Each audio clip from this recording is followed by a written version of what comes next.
تم حذف فيديو كليب الفنانة المغربية دنيا بطمة المسمى خربوشة من موقع تحميل الفيديوهات يوتيوب بعد تلقي الإدارة بلاغا من شخص جزائري يتهمها بانتهاك حقوق المؤلف، نظرا لوجود صورة الأمير عبد القادر الجزائري في الفيديو، والتي تتعلق بشخصية التاريخية لقايد عيسى بن عمر. أفاد مصدر مقرب من دنيا بطمة لهبسريس أن إدراج صورة الأمير الجزائري في الفيديو كان خطأ غير مقصود من قبل الشخص المسؤول عن العمل الفني، حيث قام هذا الشخص بوضع الصورة التي حصل عليها من محرك البحث جوجل دون التحقق من صحتها.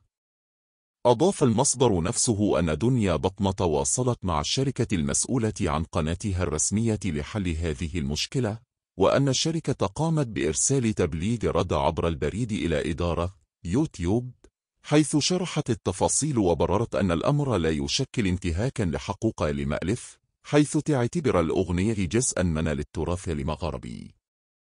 ومن المتوقع أن يتم إعادة فيديو أغنية خربوشة إلى قناة دنيا بطمة بعد استكمال الإجراءات اللازمة من قبل الشركة المسؤولة عن القناة. يجدر بالذكر أن أغنية بطمة تمكنت قبل حذفها من يوتيوب من دخول قائمة الأعمال الأكثر مشاهدة في المغرب، حيث حققت أكثر من 500,000 مشاهدة. وقد اختارت الفنانة من خلال هذه الأغنية التركيز على التراث المغربي ودمج روائع خربوش مع قطع شعبية مغربية مثيرة.